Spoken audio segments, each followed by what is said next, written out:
Good afternoon. Welcome to you on the knowledge series of our webinar. You might have seen my video and might have surprised because today's speaker was Mr. Manoj Bede. And due to technical problems, he could not connect it. Hope technical problem will be resolved, but let us see. But by the time I have committed, we will start our subject because we value your time. As you might have seen, the perspective of today's discussion is the US have filed a case against India, stating that India is granting the export subsidies, which is against the WTO agreement, and unfortunately, dispute resolution panel have given the case against us. And therefore, there is always the fear in all exporters' mind that what is going to happen. Rather, we are struggling from getting something from the government because exporters are struggling. There is no level playing field. And this judgment whether it is going to adversely impact my exports. It's further add due to the COVID, my exports are going to go down because of the recession.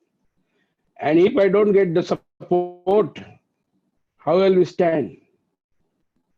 With that background, we have rightly chosen this subject that nothing more to worry to our Indian exporters. One assurance government has very clearly given that you don't worry, exporters will not get lost in this government or lost in this country, and we will believe and we will do it that export taxes are not exported. Value of the goods and services which are getting exported will not have any portion of the tax. And accordingly, the schemes will be devised. But let us understand,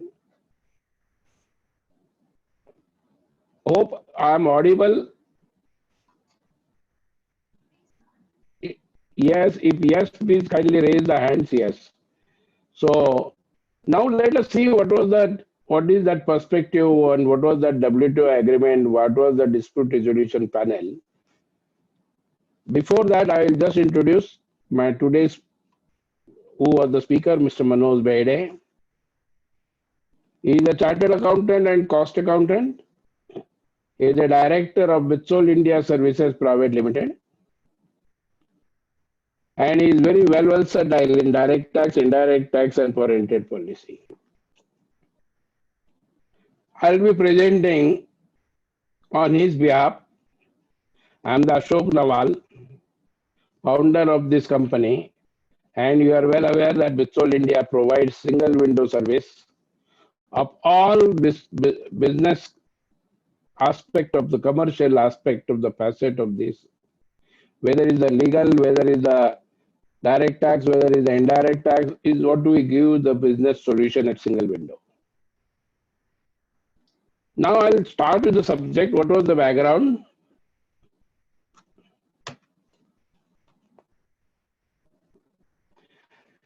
Today's webinar, I'll be covering what was the background of this case and where we are, what is the way forward for us. We will also study scheme-wise study of objections and responses, objections raised by the US government, what was our response, and what is the final decision of dispute resolution panel. But it's not the end. We already filed appeal against that.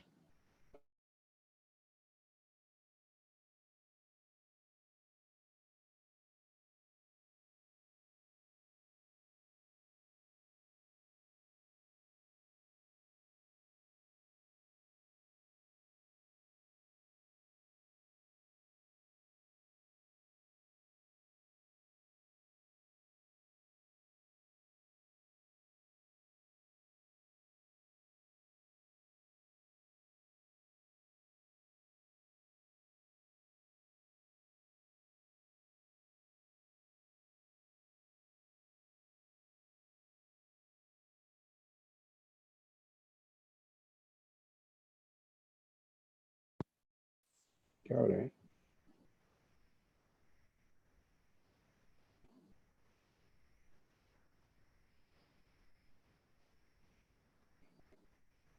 Next.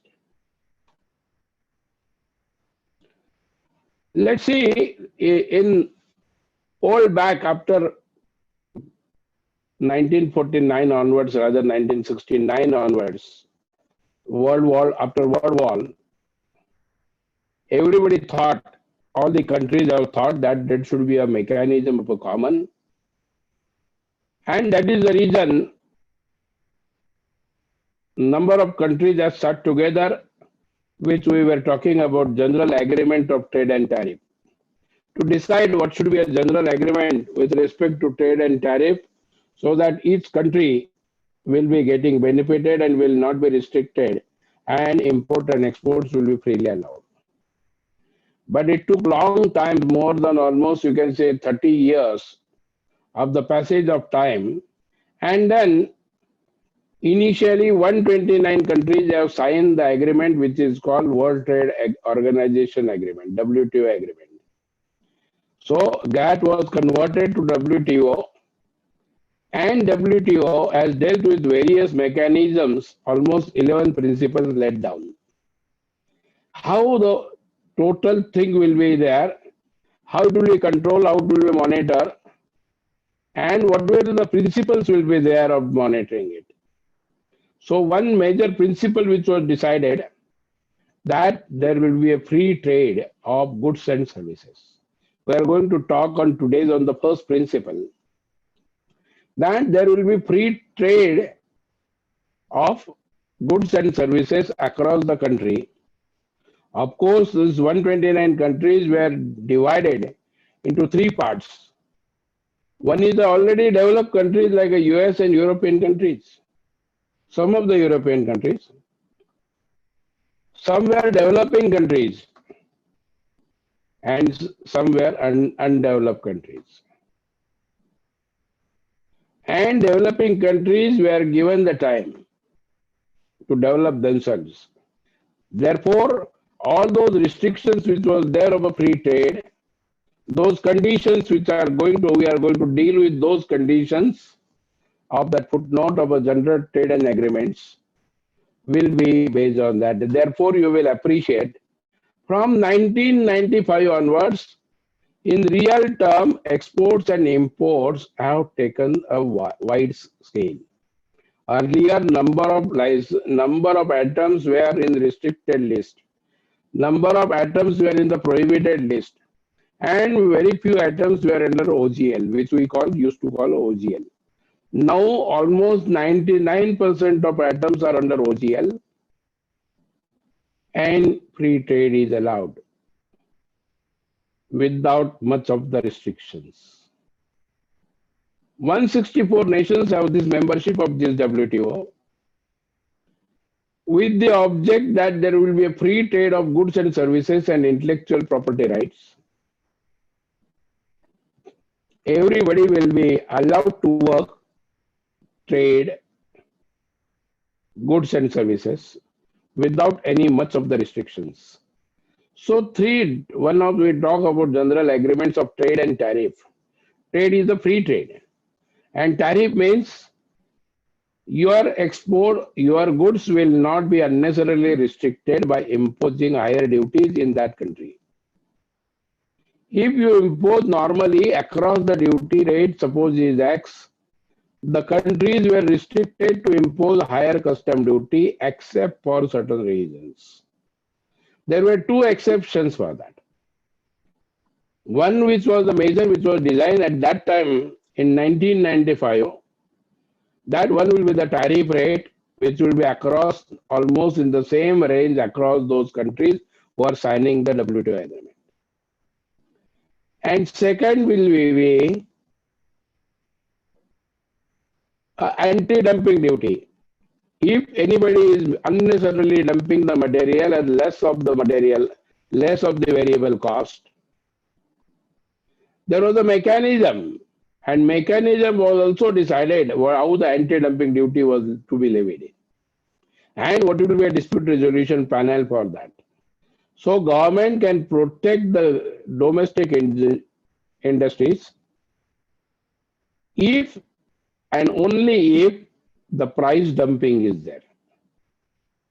And the country has to safeguard their own interest, and therefore safeguarding duties were allowed.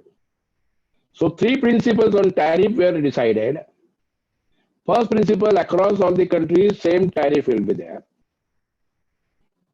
If any pricing dumping is there and dumping the material on the lowest pricing, the background is there, if that is understood to kill the domestic industry, then every government has the right to impose the anti-dumping duty, and every country is supposed to protect in their own country. So these three types of principles were decided. And suppose there are any dispute between two, three countries or more countries or so, then framework of negotiating trade agreements and dispute resolution was decided. And whole agreement is well drafted and without of any ambiguity in that.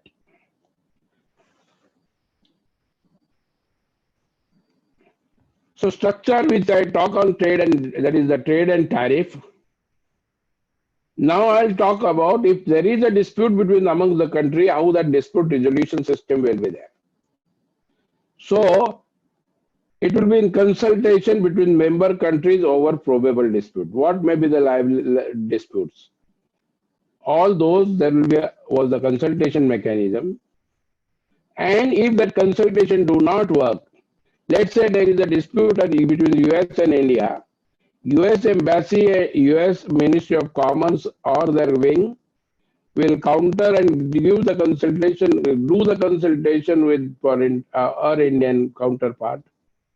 And if it doesn't agree to each other, it fails.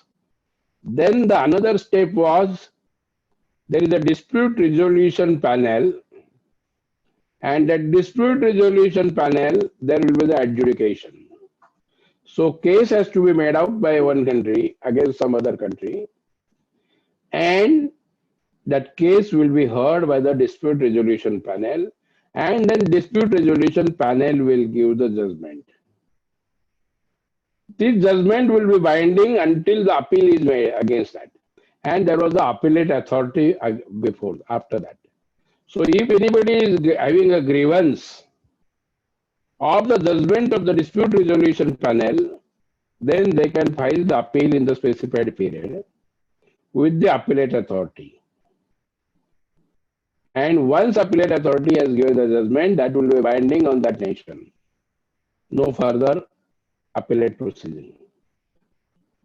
This was the panel, this was decided is a part of a system. What is the first thing is talk about? What was the considered as a ASCM, that is the, if you see this, what is the ASCM? Agreement on subsidies and countervailing measures.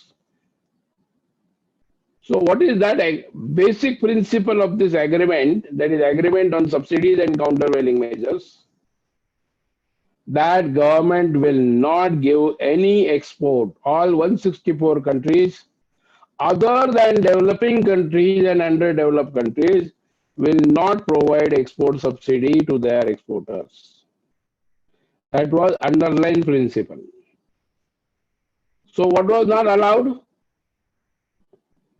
Direct transfer of fund to the exporter to subsidize its cost. Financial contribution by the government or any public body to the exporters to reduce their pricing and to do the competition in the international market. Subsidy upon export performance, whether solely or other conditions. Now that is the reason you might have seen. Based on the export performance, what you get in India is the status holder. Status first, that is the star house and those status. But it doesn't give you any cash benefits. It doesn't give you any additional benefit than that of other exporters or a normal exporter. what they give as a concession in procedures. They get the concession in procedures and not in money term. And the most important principle which was very clearly agreed, that subsidy upon use for domestic over imported goods. Now let us say I want to ban China products, so I cannot give subsidy to the domestic industry or domestic consumer that you buy Indian product and don't buy China product. Government cannot do that because of the WTO agreement. What government can do at the most, if China is dumping the product because of the pricing and unfair pricing, then only anti-dumping measures can be raised. Otherwise not. So subsidy will not be given for banning the imports and using to the for adding to the using or domestic consumption. So this was the basic agreement on subsidies and countervailing measures. This was the basic difference. And what will be allowed?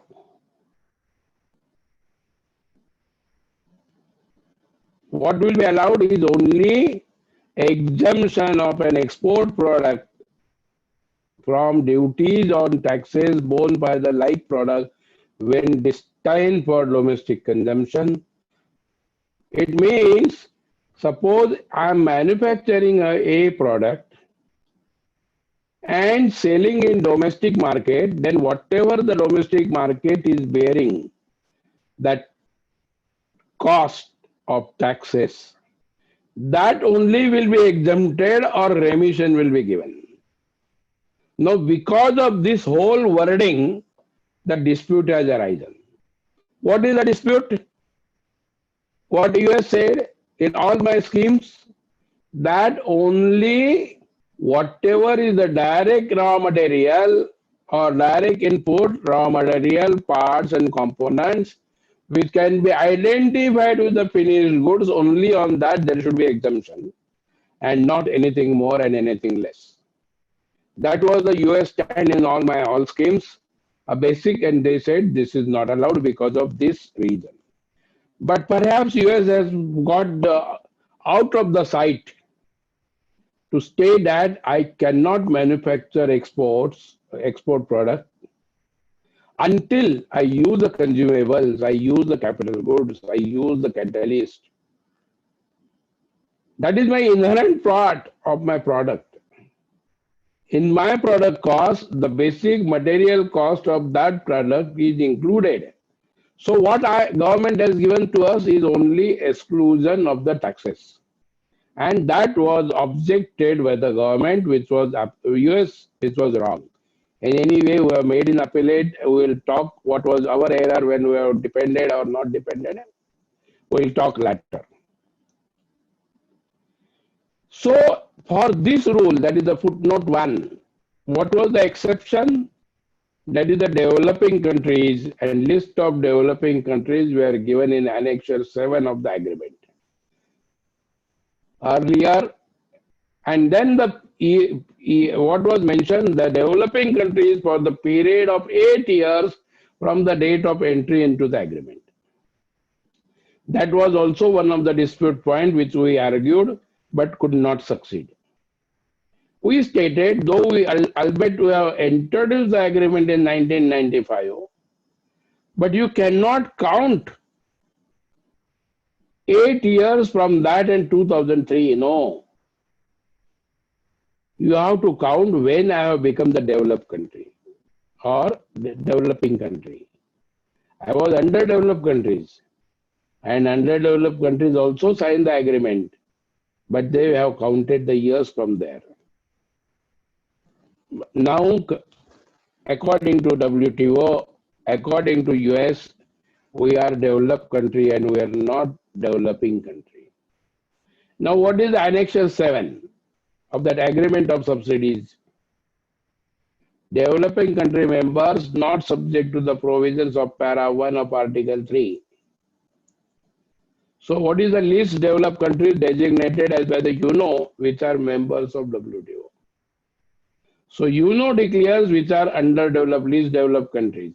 And for that, subsidies are allowed under the WTO agreement. Financial benefits are allowed under WTO agreement, but unfortunately, we are not in that category, and that is the least developed countries. Each of the following countries which are members of WTO shall be subject to the provisions which are applicable to the developing country member. Now you see the important part. When GNP per capita reached to 1,000 US dollar, then it becomes a underdeveloped country like Boriliva, Cameroon, Congo, Cote, Egypt, Ghana, India, Indonesia, Kenya, Morocco. Our point of submission, 8 years to be counted when we reach to the point of per capita income of $1,000 per year. But that was not accepted. And that is the reason we are in the appeal. So under this agreement, what he says, what are the things which is not prohibited, which is allowed to you? Is the exemption or remission? Answer is yes. You can give our exemption or remission, including refund and rebate. That is the reason we have the drawback schemes. That is the reason you pay the tax on your finished goods and get the rebate. Exemption, remission, or deferral schemes. Drawback schemes. That is the reason duty drawback and all industry rates or brand rate which was there. So we have not been prohibited. That is our stand. Duties of taxes only can be given of an indirect tax. That is what is very clear, which includes the import charges also. Now, in any of our government schemes or any of the schemes of the foreign trade policy, do not give any portion other than indirect tax. We'll come on that. Only the point which they have raised in US appeal, that our objective of a foreign trade policy and chapter 1 and chapter 3 of our foreign trade policy says that we promote the exports and level playing field, that those two words which was talked about, which was objected. So exemption or remission of duties of taxes on an exported product, and not in excess of duties and taxes which are accrued. We are, whatever the schemes we are having it, we have absolutely following this footnote, and there is absolutely no violation we have made. So very nicely argued, subject to certain limited points. But unfortunately, it was not agreed. But WTO, we are confident we are going to have it.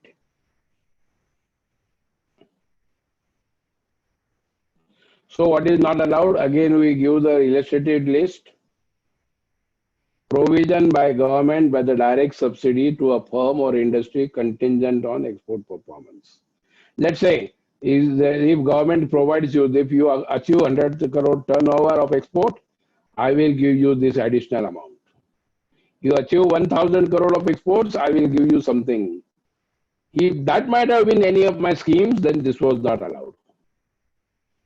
The full and partial exemption, remission, or deferral specifically related to the export of direct tax or any social welfare charges paid or payable by industrial or commercial enterprise. So this is, we talk on income tax benefit on exports. Earlier there was section 80 HSC that was withdrawn long back. Then there was a section on 10A and 10B for the EOU and STPI unit that has gone back in 2010. Now ACZ which was there, that was also gone. Now sunset clause is over. Only those units who will be starting the production by 30th June because of COVID. Otherwise it was 31st March. So there is no income tax exemption. So we are fully following in this. Exemption or remission in respect of production or distribution of export product of indirect tax and import charges in excess of those levied in respect of production or distribution or like product when sold in domestic consumption. So this was the major dispute point which was US raised. What US said that you are providing the benefit to the EPC, that is the capital goods and spares. You are providing the benefit on the samples. You are providing the goods on the benefit on indirect material, and that is not acceptable. That was the stand, and unfortunately dispute resolution panel have not appreciated our stand, and therefore we are in the appeal. Let's talk about the various schemes. We will come and cover almost all the schemes. The most favorite scheme today is the EOU scheme, whereby what is exempted? Any input. And input means input, if you might have seen even the definition of input. In the VAT of international countries, whether you take the definition under the central excise regime of the input, or whether you take the definition of input as defined in our foreign trade policy, it always talk about input means in and in relation to manufacture. And therefore, anything which you require for manufacture of the export goods, then everything is duty free. Now let us say you require stationery, but there is not duty exemption, because stationery is the material does not require directly for the import product, export product. You require tube lights, fitting, lighting. Without that you can't manufacture, but in spite of that, government do not provide any benefit on that. Government do not provide any benefit on the immovable material. But still EOU scheme was objected by the US. And what was the US stand? That custom duty which is foregone and EOU is allowed to sell in domestic at up to 50%. Because that time that scheme was there. Today even that scheme is not there. Today whatever you sell in domestic, you have to pay duty foregone, and not at today's rate, whatever the duty you have foregone. So the US could not establish, or rather US could not understand and appreciate that yes, EOUs earlier prior to this 2017 July, 50% of export was allowed, but I was supposed to pay higher excise duty equivalent to the custom duty. But unfortunately, we could not impress in our stand on that point, and so that has gone negative. It is also said capital goods. US has taken the objection, capital goods and spares are allowed duty free, and that is nothing but the export subsidies, or rather is the financial benefit granted to the EOU unit. But they have not understood that without capital goods, I cannot manufacture the goods. A. B. My cost of finished goods includes, repeat, includes the depreciation or amortization, whatever name you call it. And if I pay the duty, custom duty on that, then my amortization or depreciation also will have the impact of custom duty, and that will get exported, which is against the WTO policy. And therefore, this we will get it. Only the problem is our dispute resolution panel have not appreciated it. They also say deemed export benefit you are granting. It means recipient is getting additional benefit of taxes. They have used this word team export, though they have not used the word used, that benefit of EOU, the duty foregone by the EOU, that benefit is extended to the recipient when he receives the goods from EOU. Or benefit to the supplier is also granted if he is procuring the goods from the domestic sources. And the fourth objection, major objection of this US government was benefit was extended even though EOU is negative. Perhaps we could not highlight that fact more emphatically that if I am a negative, for NFA negative, I have to pay back my proportionate duties. This provision, US could not see it, or I could not impress on US or dispute resolution panel. And that was the reason. What was the India stand against that? No question, we are not foregoing any export, we are not giving any additional benefit on the export product. So no question of foregoing our own revenue for the exporters. Capital goods cost is included in the export product. And US have failed to appreciate that central excise duty is a part and parcel of indirect tax. Therefore, we don't pass any benefit to the domestic supplier when goods are sold from EOU. But unfortunately, dispute resolution panel has found that India has forgone the revenue, but they agreed with us that central excise duty is a part of indirect tax. So that exemption, that is not been accepted of the US stand. And they say a EOU scheme, ESTP scheme, BTP scheme provides exemption on custom duties on all the goods which are nature of subsidies and based on the export performance, because my definition of export performance was FOB value of exports minus CIF value of imports. That was the objection which was taken by the DRP. Now what will happen to the EOU scheme? What will happen in appellate committee? Worst come worst scenario, what will happen? In any case, EOU scheme will continue because now, because of the new EOU scheme, domestic supplier,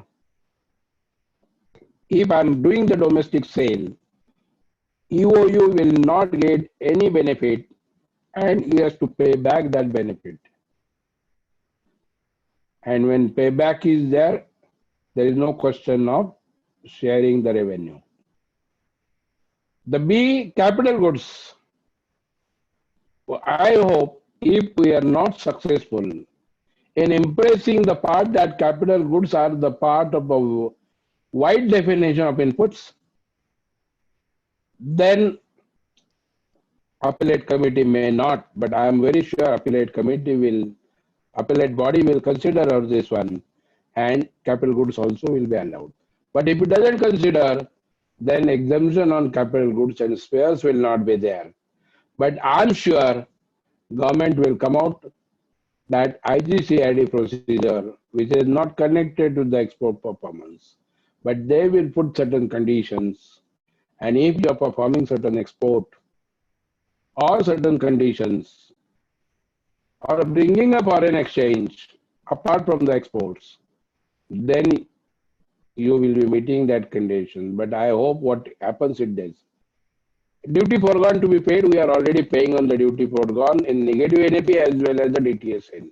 So there is no question of revamping again EOU scheme on that. And in my all considered opinion, all the EOU should be affirmed that today's EOU scheme will be continued except certain minor tinkering. Otherwise, they should not be worried that even though we lose, what will happen? Nothing will happen.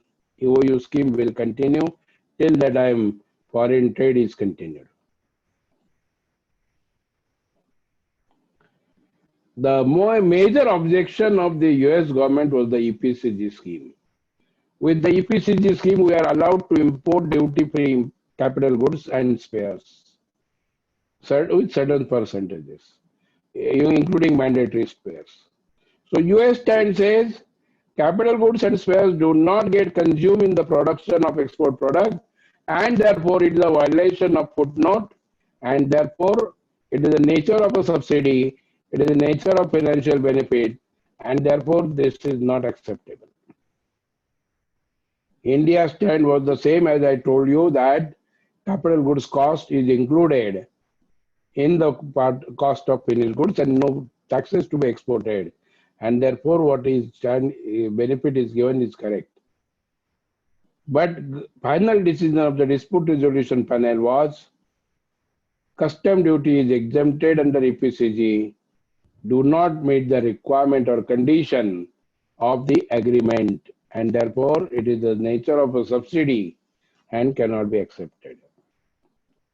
So what will happen to the EPCG? As I told you, for the EOU scheme, EPCG will be scrapped because that was the major objection and that was the very start point of argument of the US government. And that is the reason perhaps it will not continue. But I am very confident because capital goods industry has to grow. And exporters also needs the capital goods for the exports, for automation. Now what is happening, unfortunately they say we are a developed country. But are we? Whether my automation level is the same as compared to the US and advanced countries, the answer is no. But unfortunately, until this point, we emphasize on the government, emphasize on the appellate body, it will not. And therefore, department will come out with the lower custom duty through IGCID route, may put certain certain conditions, may put as a condition that it has to be produced from that capital goods. I don't know what happens. But perhaps I'm very confident because government is convinced that what they have done is right. And therefore, I don't find there should be much of the loss. But by say, generally, name of a EPCG scheme will be totally not there. Something of different sort may come in different schemes. The major objectionable scheme was, SEZ scheme was most objected. What was the reason for most objecting is,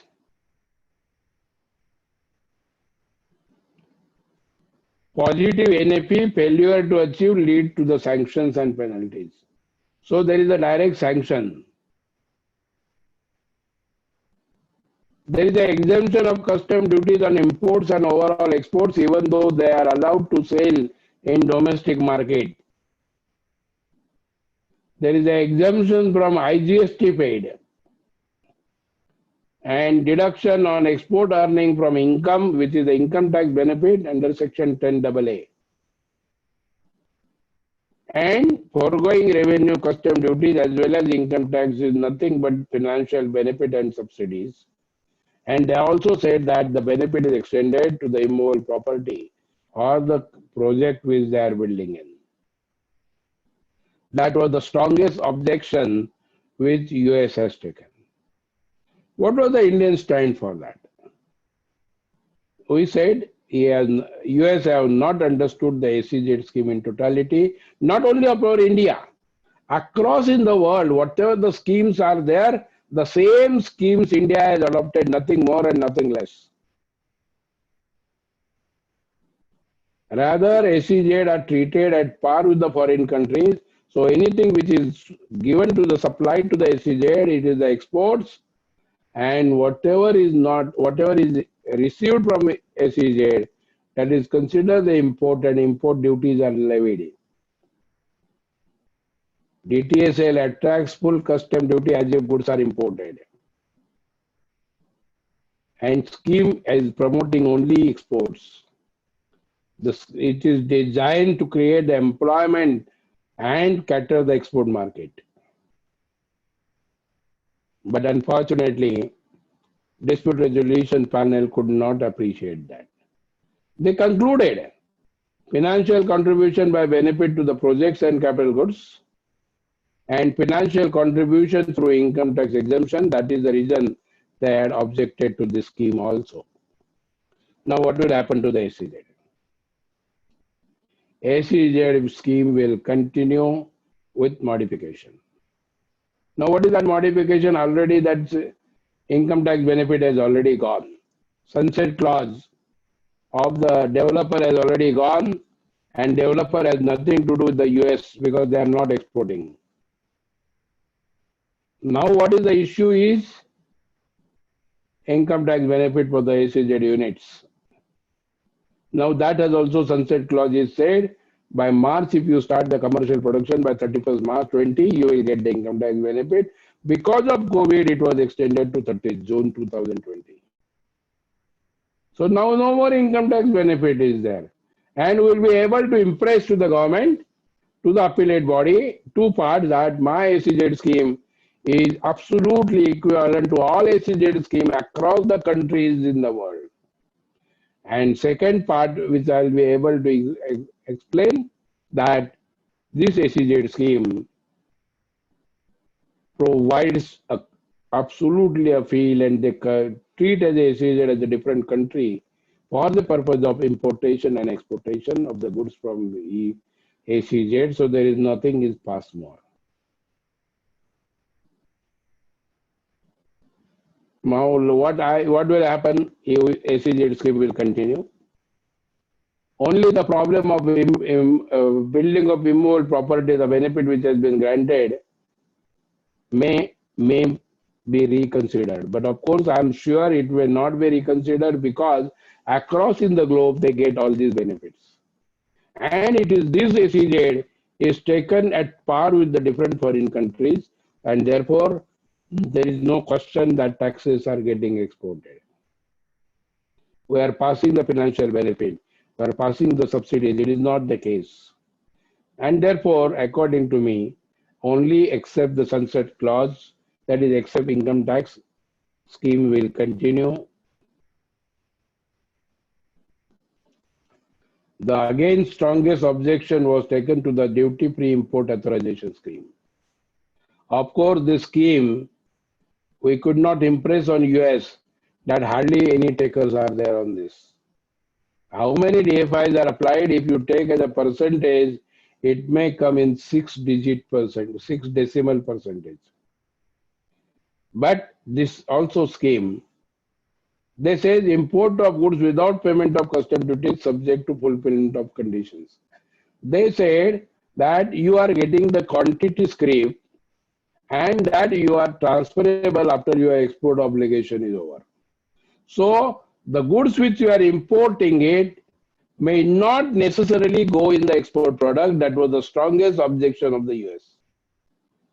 And no evidence of duty-free imported goods are used in the export product, but benefit of custom duty is exempted is on import of such goods which are otherwise taken as a financial benefit. The stand of India's stand was the custom duty exemptions fall within the footnote, and US government have not produced any evidence to counter their say, to support their say, they have not given. That was the issue. But unfortunately, the scheme, dispute resolution panel very heavily came on the scheme that this is nothing but violation of the footnote, and it is considered as a financial contribution, and this scheme was strongly objected. So what will happen to this scheme? According to me, it will be scrapped. Otherwise also there was no user, so nothing to worry on that. The next scheme was the most popular scheme in all the exporters.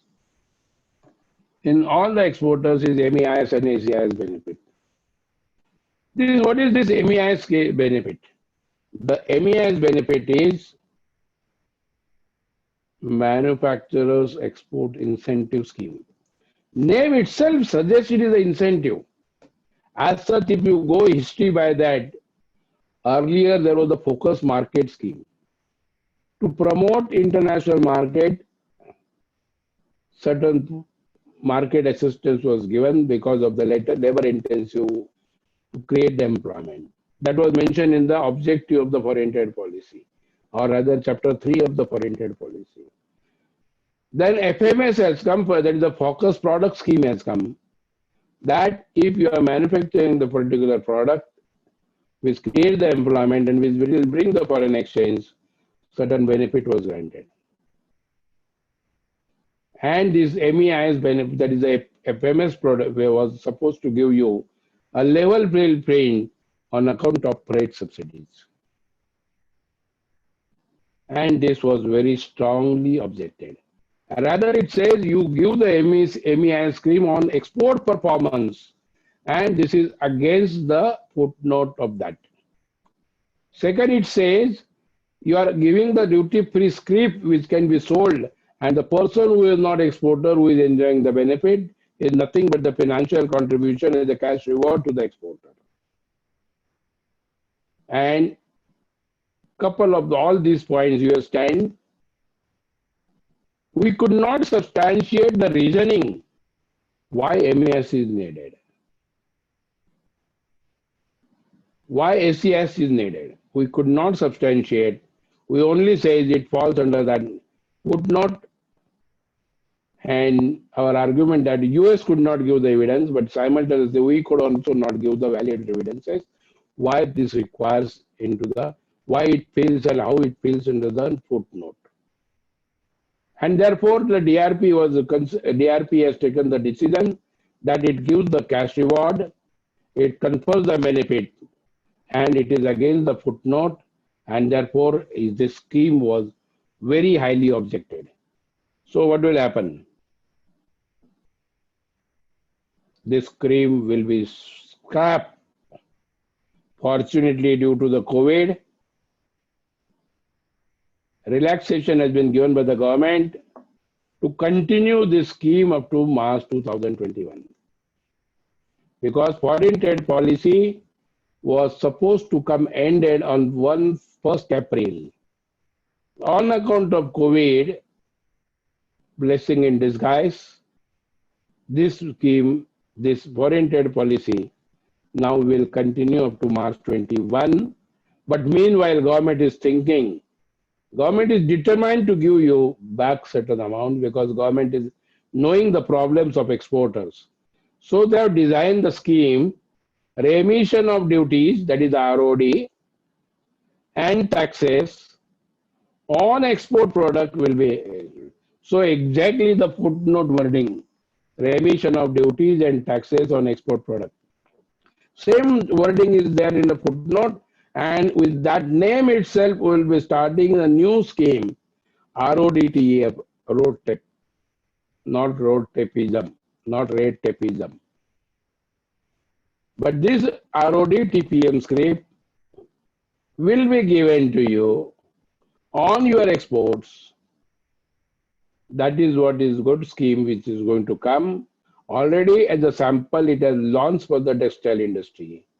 And government has asked all the exporters to submit the details in form of R1, R2 and R3, duly certified by the chartered accountant or cost accountant, so that government can decide the ROTTP rate for you.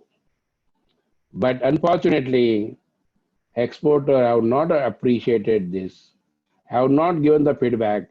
And if you are able to give the feedback in the form R1, R2, and R3, that will also help in appellate mechanism.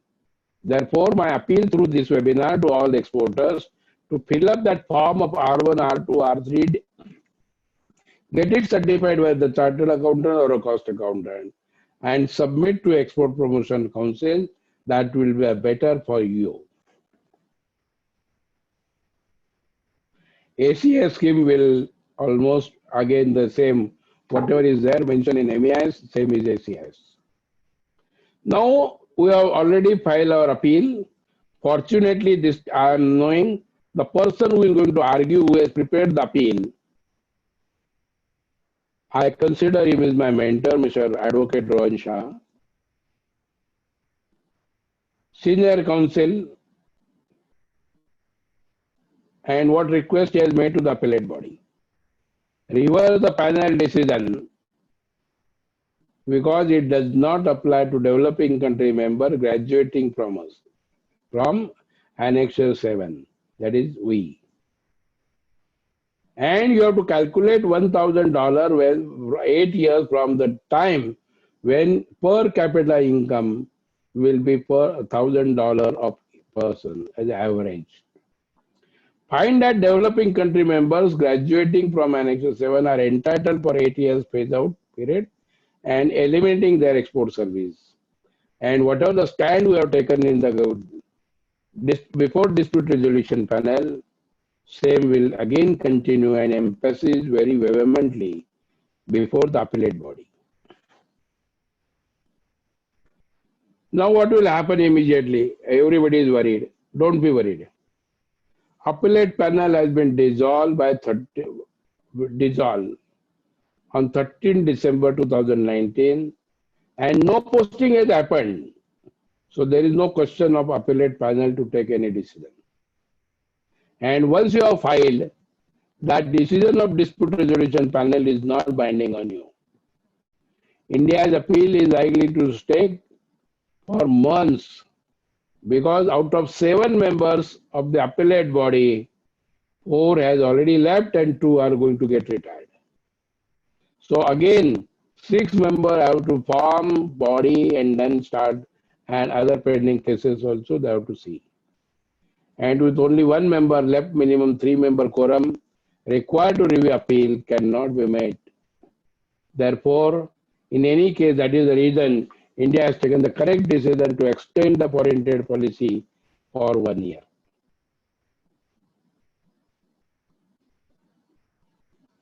So what will happen to MAIS? What will happen to all my schemes? EOU will continue, DFIA will continue, duty drawback will continue, all industry rate will continue, brand rate application will continue, advance authorization will continue, EPCG will continue, as well as MAIS and ACIS will continue. You need not worry immediately. As and when rates under the RODTEP schemes are announced for tariff line and item wise, then MAIS benefit will be discontinued. And that is the reason government has requested each of you send the reminders to all industry. Please furnish your details in R1, R2, R3 so that government can, and that data will help us to prove before appellate body that we are not passing any financial benefits. We are not giving any subsidies to the exporter, but only we are ensuring taxes are not getting exported.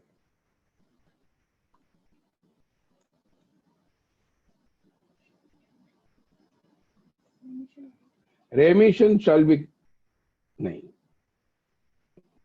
What is ROTAP? Remission of duties and taxes on export product.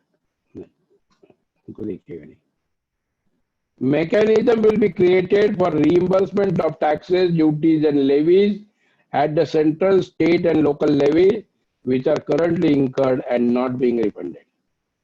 And that is the reason if you see the detailed format of R1, detailed format of RODTEP in the form of R1 and R1, R2 and R3, it gives you everything asking where the taxes are lying, and please take out those taxes, give those details, we'll establish, we'll produce before the appellate body, and we'll continue our the schemes like that only. They already said earlier I was giving 35,000 crores to the exporters by way of a refund of the duty foregone. Now the benefit will go to 50,000 crores. So government has not taken any setback of this decision. You need not worry. Interministerial committee will determine the rates and item for which reimbursement of taxes and duties would be provided in line with Digital India refund under scheme in the form of transferable duty credit and electronic slip. So no sooner you have exported the product. So what will be the procedure? Government will call all the data from all the industries through export promotion councils in the form R1, R2 and R3. Then for each item, they will fix the rates. And no sooner you are exporting the product, you will get duty-free scrip in monetary value. And that value will be credited to your electronic credit ledger, which will be in the customs. So that duty you can utilize for payment of custom duties. All those will come. You might have seen the Customs Act was amended in this budget to introduce the electronic credit ledger. And that is the reason I insist all of you for the better benefit of ours, ensuring that right refund is getting to us and we win the case before the appellate body to fill up the format R1, R2 and R3. Send it to your through Export Promotion Council after getting certified from the Chartered Accountant and Cost Accountant.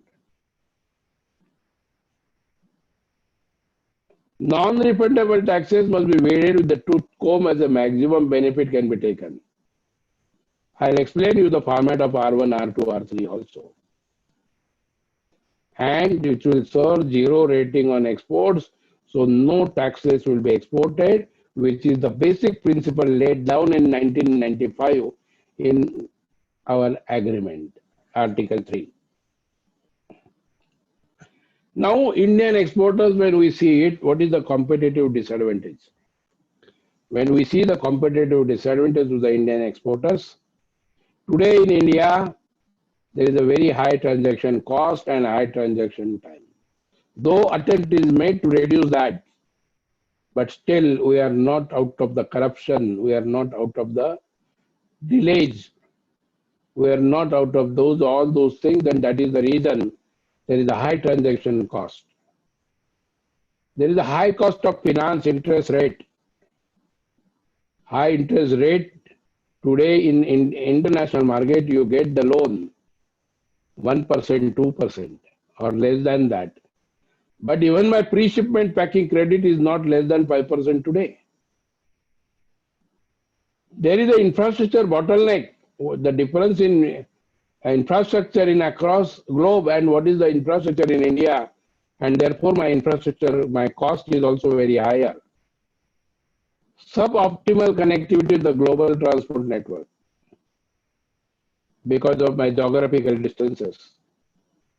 Low transport capabilities and complicated administrative requirements, which causes the delay, congestion, over-reliance on USA as export destination. Even today, my more than 15% export is going to the US.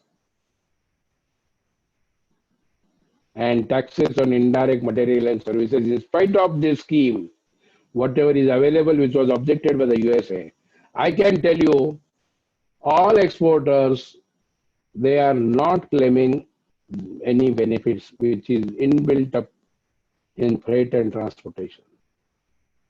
There is no mechanism government has also provided to that. And that was the reason MEIS and all scheme was introduced. But unfortunately, that was also objected.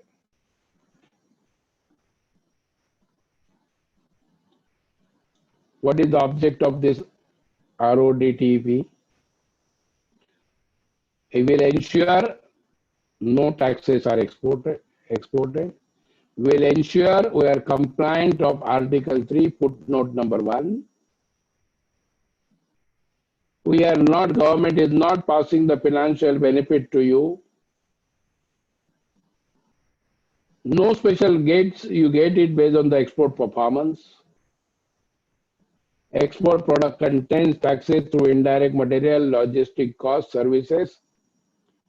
And that also will be given to you. And that is the reason this format, though it feels as a difficult, but still it is required.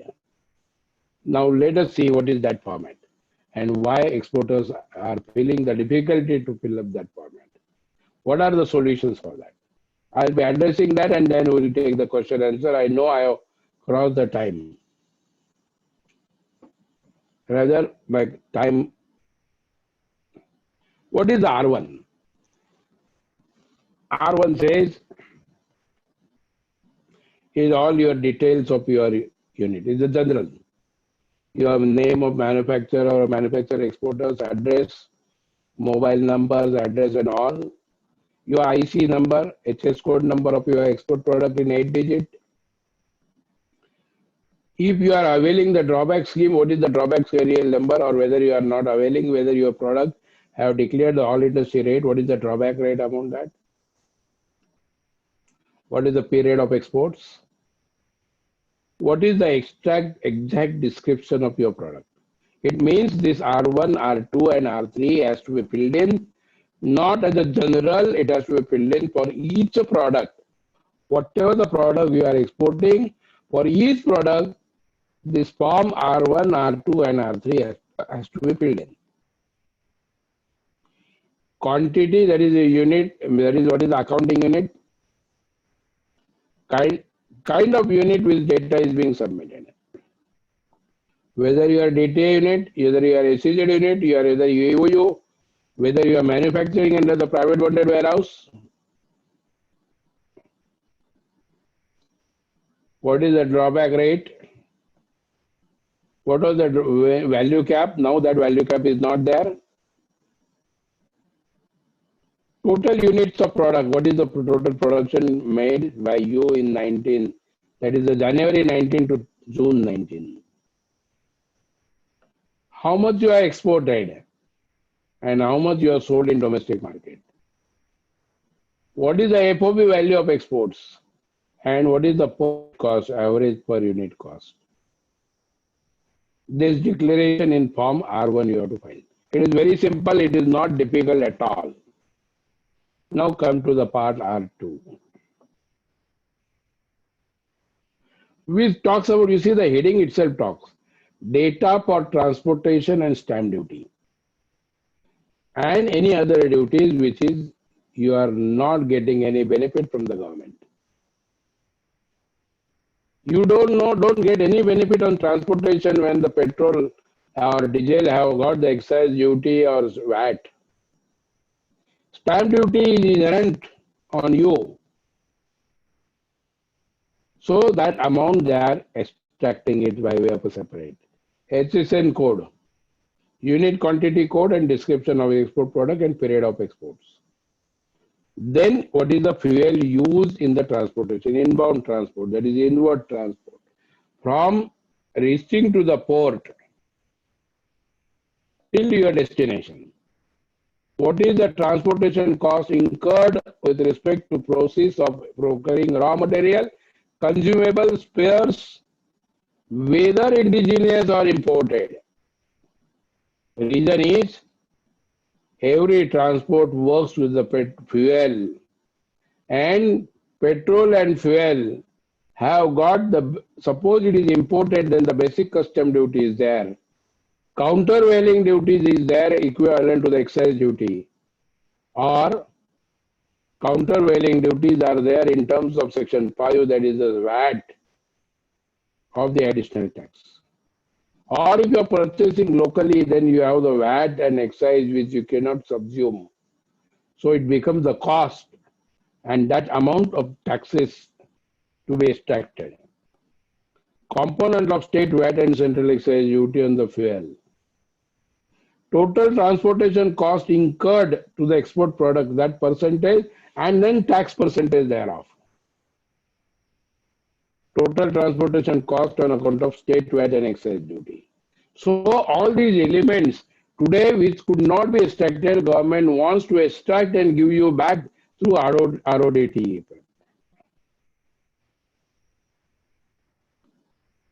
Similarly in the for outward transport.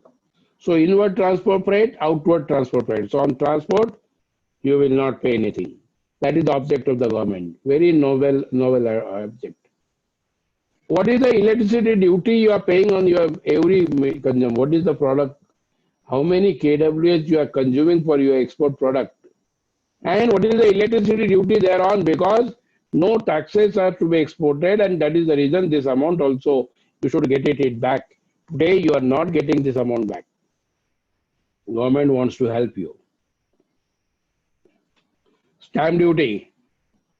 Even the stamp duty today, no scheme gives you back the stamp duty.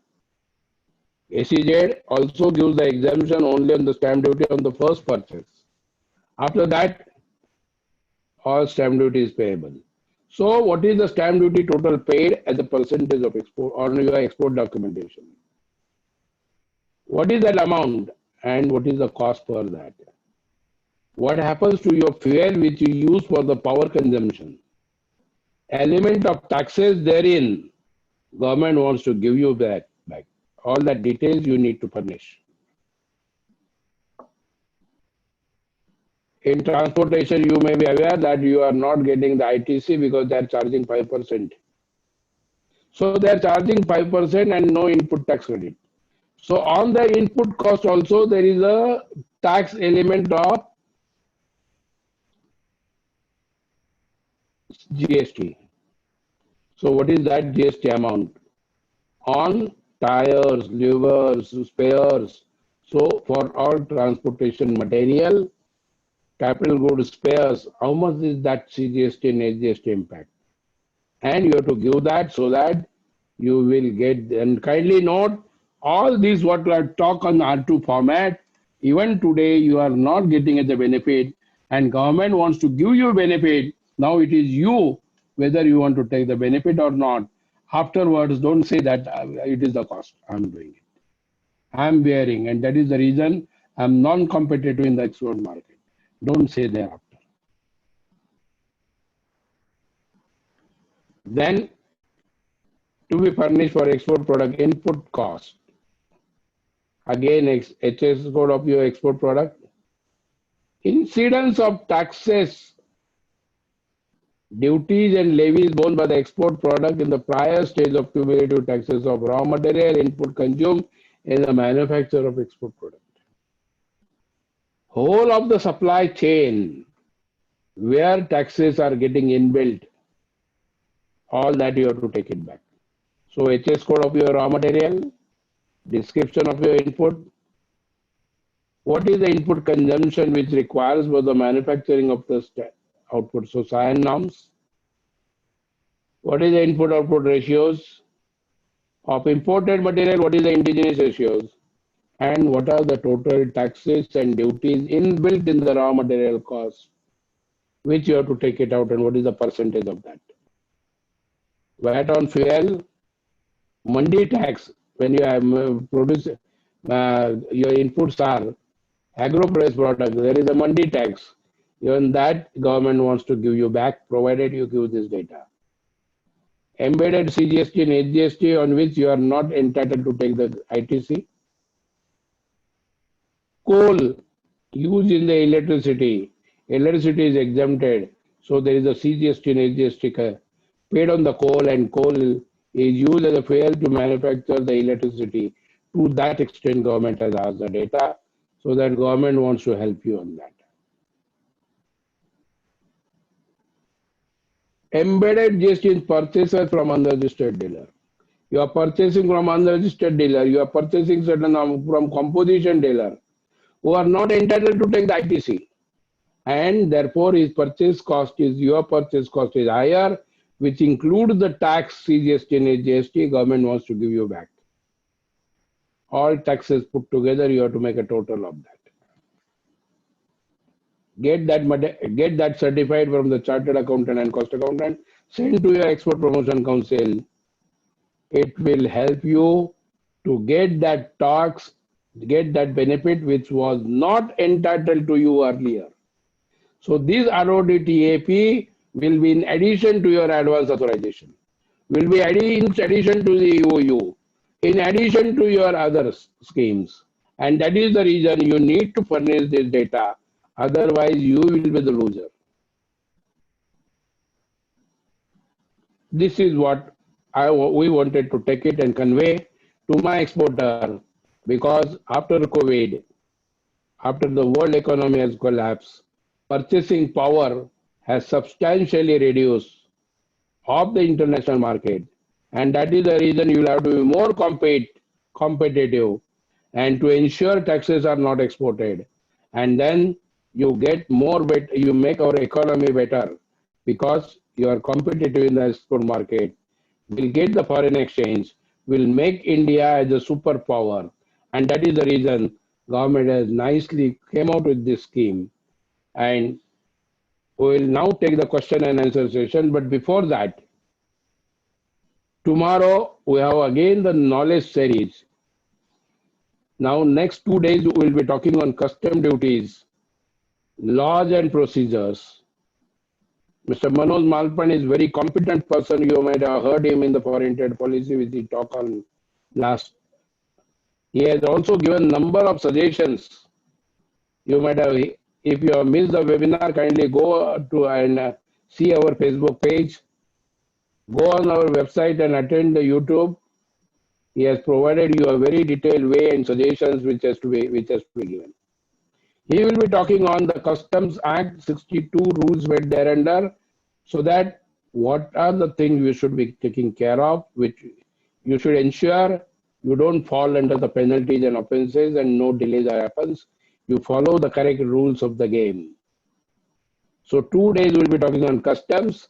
Thereafter we'll be talking on GST as a knowledge series, and then we'll be talking on the pricing. That is a transfer pricing, whether it's the under income tax, whether it's under customs or whether under the GST. So all transfer pricing comparison will be doing it. So don't miss our webinar series. Now I'll come to the question and answer session.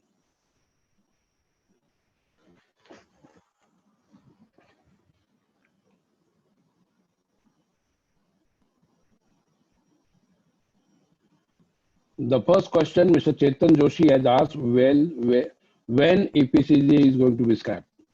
First thing is, 1 year you forget EPCG is going to continue, don't worry on that. All your capital goods can be imported without payment of duty under the zero rate.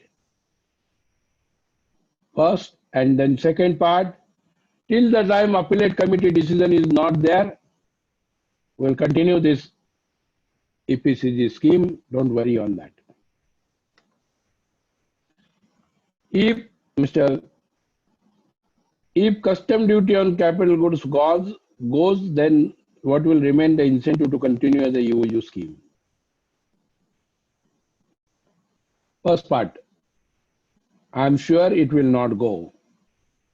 And I already said, even though it goes, assume the worst. Even though government will come through the IGCRD scheme with conditions to export, that you should use this machinery for export goods. And third, let us say you are having a export and domestic both. You have the choice of advance authorization or you have the choice of a UOU. So far you are getting the foreign exchange positive. Today, when advance authorization is there, you know the formalities, which even how it requires for the redemption. You have to give the bank guarantee, you have to take the export obligation. Whereas here, you import duty free, and whenever you sell in DTA, only you pay duty for one, without interest. Even you keep in the private bonded warehouse or public bonded warehouse, after 1 year you have to pay the interest. After 3 months you have to pay the interest. And maximum period of storage is 1 year. So with all schemes, even though domestic and export, you compare it, UOU scheme will be much beneficial and will continue. And capital goods benefit also will continue. Don't worry. At least guaranteedly more than 1.5 years, this scheme will continue. With the capital goods, UOU scheme will continue. With capital goods also, it will continue.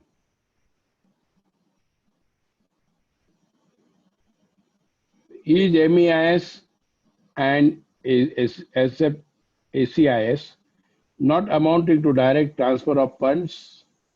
This was what was US government said. And unfortunately, we could not substantiate. Thanks to COVID, and only one part I can say, COVID has given the positive things to the exporters, though they have still an international market. That MEIS will continue, foreign trade policy will continue up to March 21. So MEIS will continue. By that time, you give R1, R2, R3, you will get more amount than that of MEIS through RODTEP. China is also having the same benefit or SEZ as we have under the SEZ scheme. I already said this.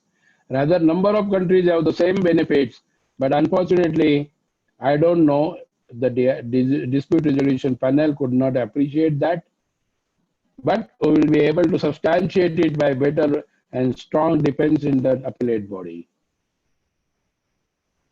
Again, Chetan Joshi, from where to obtain R1, R2, and R3? No, you have to. I will send you this format of this format. It is a website. I'm going to give you this. My presentation also I'm going to send you. That is the format I have given you. For each product, you will have to calculate it and then get it certified by the chartered accountant and cost accountant. Send it to your Export Promotion Council. And then Export Promotion Council will send it to the Ministry of Commerce. They will fix the RODTP. Very nice question. Really, I appreciate the person from Galaxy. He's a really Galaxy member for us. How RODTP in lieu of MAS will not amount to giving the transfer of funds. Now you might have seen the design of this format. We wanted to convey to the appellate body that MAIS is nothing but the one amount which we give for those indirect tax which become the part and parcel of the cost of export product. Like inbound freight on inbound and outbound transportation. On freight, there is the cost of excise duty on import duty, VAT, for which there is no subsuming is possible. Is not allowed. So my taxes of fuel is included in that, and my fuel cost is included in export product. Stamp duty is also included in that. Electricity is also included in that. And my inputs which I procure, there also this cost is there, and that is the reason my export product should not have any direct or indirect taxes, and that is a directly or indirectly any taxes, and we will be able to substantiate by the format which you fill up as the RODTEF, and that will help us in appellate body also, and to give you sustain MEIS or in name of MEIS RODTEP. Kishore Daroe sir has asked me, what will be the approximate percentage of RODTEP export incentive against MEIS? It will totally depend on what you give. For your capacitors or passive components, you'll have to fill up this R1, R2, R3 form, give as much details, and whatever that amount comes will be the percentage which will be given to you as a RODTEP, and based on my calculation, it should be approximately the same or more than that of MEIS. It is subject to what you give. What will be the future of FTP after 31st March in context of WTB? Mr. Viratji, I already conveyed in my slide that UOV scheme will continue, SEZ scheme will continue, Advanced Authorization scheme will continue. Instead of MEIS, will have RODTEP subject to you submit all the substantiate all the information as asked for. Then we go to the next question of Kishorji. Can we get the benefit of taxes like GST on input raw material? Answer is yes. That is what is the R1 says. Wherever you are getting the GST for which no set-off is allowed to you, but that includes the cost of material or cost of your product, of the export product, that much amount. If you are purchasing something from unregistered person or a composition dealer, what that taxes which goes in the part of your finished goods product, all that you will get as a part of RODTEP.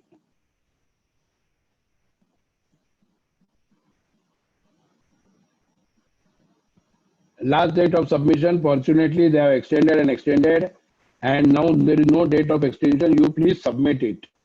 They say before we go and we are forced to submit before 31st March 21, you have to submit it, and earlier is the better, so that time is there to government to consider all your aspects.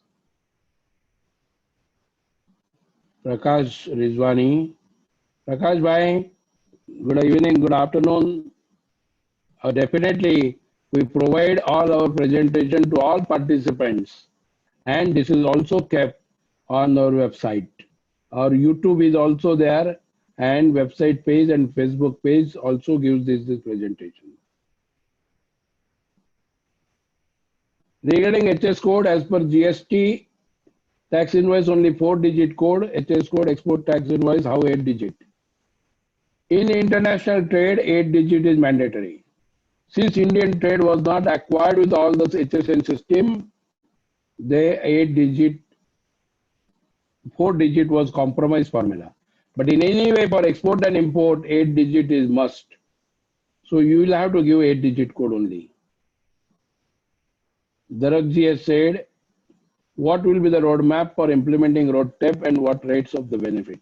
As I was sharing with you, we have to substantiate that MAS benefit is nothing but the reimbursement of taxes, which is part in the fuel of inward and outward transportation, which is a part of electricity duty, which is part of the your stamp duty, and which is also part of the GST for which you don't take the ITC, or ITC is not allowed, but which is covered in your export cost is covered into the export product. More information and better information you give, you have better chances to get the better RODTP. Do EOU to register RODTP, they can avail the benefit by R2, R3. I'll tell you that what is going to be there. Like all industry rate, they will declare the RODTEP based on the all information which you give, which will be substantially lower than that of your this one. In that case, similarly, like a branded application, you have to make. And EOU also will be benefited to that. Other than EOU scheme, existing today will remain tomorrow the same. And in addition to that, EOU unit also will get the ROTTEP. Mahesh is stating that if MEIS is extended up to 31st December 2020, we do need to continue claiming MEIS how we were doing regularly. The answer is yes. What about advance authorization scheme? It is like a sun, it will remain till the time export word is there in the dictionary of foreign trade. Is there any period for submitting MSME? Last date of 1920. I think the procedure of 2 years is also given. Late cut procedure is also given. So till that time you have to submit to Shali. Kishorji. List of ineligible category of to MAS benefit for availing direct tax benefit to the EU, that is EOU. So under ROT. Now Kishorji, there is no income tax benefit left either for EOU and SEZ. So they will be entitled for ROD-TEP also. The next question, time limit of filing. Already you are late, still you file it till the time government gives you a last date. Don't wait for the last date. Nice, Hemant, you have nicely complimented me. Thank you very much. He said very elaborately explain the provisions for export. When does Form R1, R2, R3 become in the practice? Already came in practice. Please ensure all your exporter friends, exporters do this and get the benefits to the exporters. Mahesh Kulkarni, R1, R2, R3 is not filled. Can we still claim ROD-TEP? Answer is no. You will have to give the data until all industry rate for ROD-TEP is declared. But at that time, don't say this is very insufficient. Because if you are not provided the data, rate will be much and much lesser. And therefore, don't go on, I will not file and I will claim whatever the rates are declared, then it would be wrong. Mangesh, please elaborate stamp duty for relevant export document except paid for registration. For each register import document and export document, you have to pay the stamp duty for sending it either to bank or all. So that stamp duty amount, if it is there in your export product, if you are incurred, that you have to give in the form R2. Kishore, do we get GST waiver for input raw material for export product? Answer is no. But you will get the input tax refund under Rule 89(4), or you can pay the duty and on the finished goods and get the refund under Rule 96(10). Mr. Padgeri, is this ROD-TEPA will issue the same way as the format of script presently issued for MEIS and ACIS? Answer is no. You will get one-liner letter that your amount is credited to your electronic credit ledger. It will be much simpler. How will be the export opportunity in near future for India MSME? Kishore, is really going to be challenging. Today, due to COVID, already MSME is going through in very difficult issues. But fortunately for us, whole world market has gone badly impacted. Their economy is badly impacted. Their country is badly impacted. And it will be, India is take over all those challenges and can bounce back. And that is the reason, if you see, even the IMF have projected, even the Raghuram Rajan, who was against the Modi government, has said India will bounce back and the GDP of India in 2021 will be 5% plus more, or it may reach to 7%. So chances of Indian exporters are very high. Only the question is, they have to tighten the belt and help government to help you. Thank you, Galaxy person. You are really Galaxy for me because you have also said thanks for clarification. Salute, sir.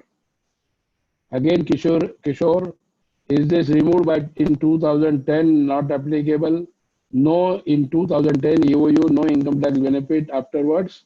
And for SEZ, last over 31st March 2020. Only those units who are already started the commercial production will continue to get 10 years or whatever the balance here they have left. Mr. Kishore, also please let us know the way to enhance the export market and institution which will help us to grow export biz. I only say is the advice that become the member of Export Promotion Council, be in touch with them, they give number of export products, export orders, be in touch with the embassies, they also give the lot of inputs which product is needed in that country, and they also give the target cost of that. And of course, you need to establish your competitive edge with quality and commitment and delivery. Then there is no problem, you can develop the export market. Manish ji, where single HSN code is used for multiple export items, should we give? If you want one and if your product, if indirect tax, whatever we are talk on, GST, which is part of your tax, when you are not available ITC, petrol, or that is the fuel cost, whether the electricity consumption, whether the stamp duties. If it is the same for each product, then you can use one. Otherwise, I will advise for separate product, give separately, you will be more benefited. Today you may see more documentation, but in tomorrow you will get better. Mr. Sayyad, is DTA manufacturer exporter allowed for duty drawback benefit on material purchased from EOU in respect of the duties, reverse whatever is due foregone by EOU, because ultimately the burden of custom duty is borne by the DTA exporters. Very nice question, Sayyad ji. I should appreciate your question because EOU is not the imported goods, but it is the indigenous goods. And you can fix the brand rate.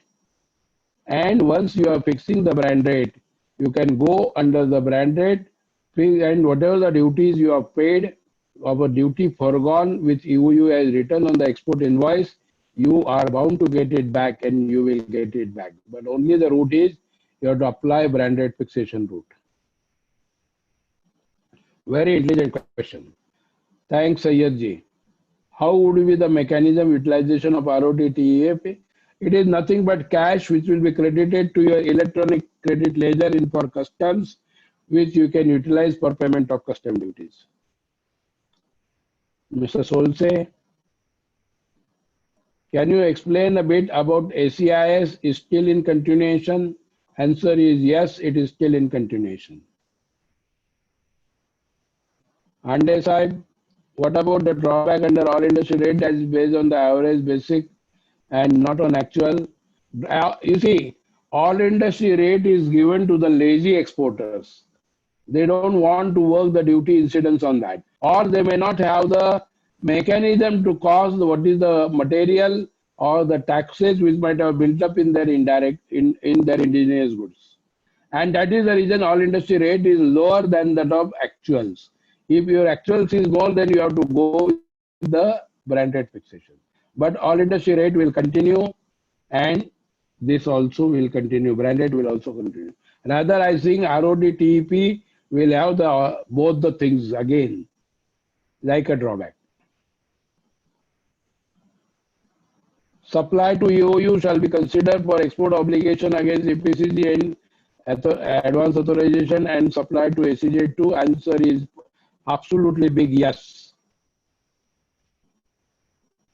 I think EPC should represent to government to finance the exporters. I fully agree. You might have seen the presentation of Manoj last week, and whatever the suggestions which we have given to the government, it includes that. And not only Export Promotion Council, all the associations, all the exporters, whosoever have the connect with the government should emphasize this. And most probably you will be given.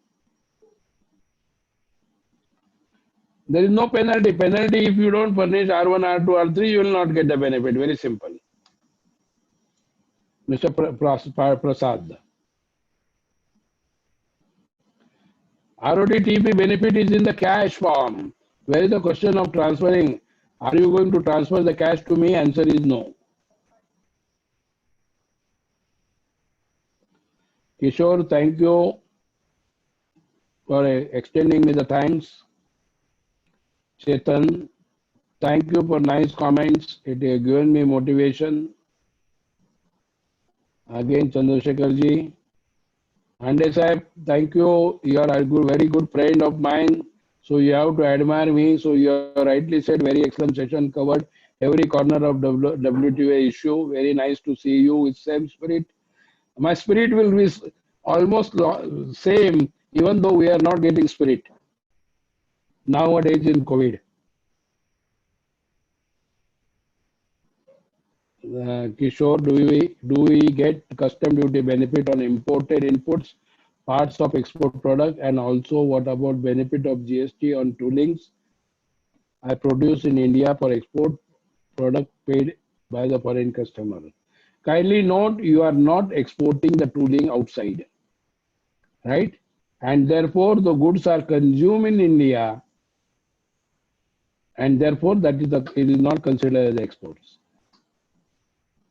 Then Mahesh ji, thank you very much for your presented and elaborated overall RODTEP scheme. Hats off to you, sir. Take away the seriously working on the cost data incurred on the various process and elaborate.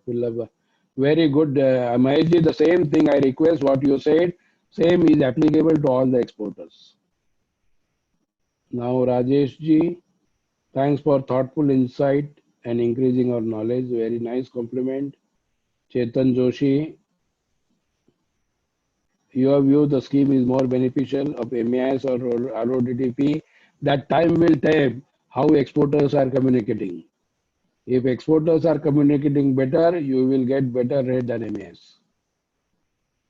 Now Virat ji again have given me a nice compliment. Excellent insight to our FTP. Thank you, Prashant. Thank you. Thank you, Ashutosh. with this, I think 4 more chats. I'm talking on chats. Okay, there on chats, I think, yeah, one question from Virushali Joshi. Can I get this PPT? Of course, you will get this PPT, don't worry. Sir, also explain if any new benefit comes of the tire manufacturer which are located in SEZ. All the benefits which has been there will continue. And ROT-TEP, if you do that form in R1, R2, R3, that will be considered. There is a change in MOR, manufacture and other operations. I think on this, Mr. Manoj is going to cover this manufacturing and bonded operation in 65. So please attend Manoj's lecture today and tomorrow.